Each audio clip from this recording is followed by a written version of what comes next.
Last week I bought the Freelap E-starter, and now that it has arrived, it's time for an unboxing and some first impressions. Now I have some colleague coaches who use it, but I've never had one in my own hands or used it with one of the athletes I coach.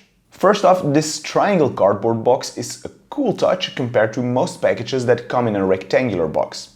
Now, it's only just a box, so let's open it up.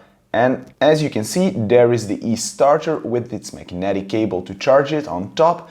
And lastly, it's always got to be there, a quick start guide and a warranty.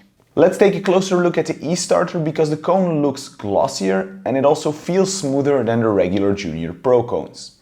You've got a speaker here on the bottom, the on button and charge port on the front, and on top you got a button for the starting commands. Now with these basics out of the way, let's see how long this thing needs to charge before we can play around with it. Okay, so that took an hour and a half to get to a full battery, and according to the Freelap website, the battery should last for about 50 hours, and it has an automatic shutdown after 1 hour. Now there are a few other notable specifications for the E-starter. First off, the detection field is 1.5 meters, so enough to have 2 athletes start at either side of the cone.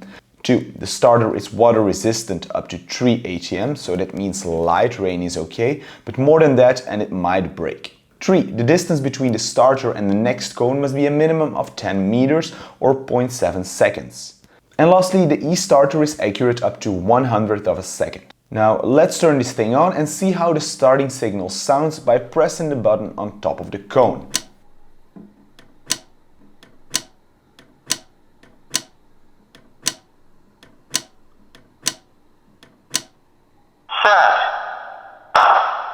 As you can hear, that's pretty loud, you can't miss that as an athlete. Now, I might be a bit picky, but the set command sounds a bit dull, like not very pronounced. But it delivers on the promise.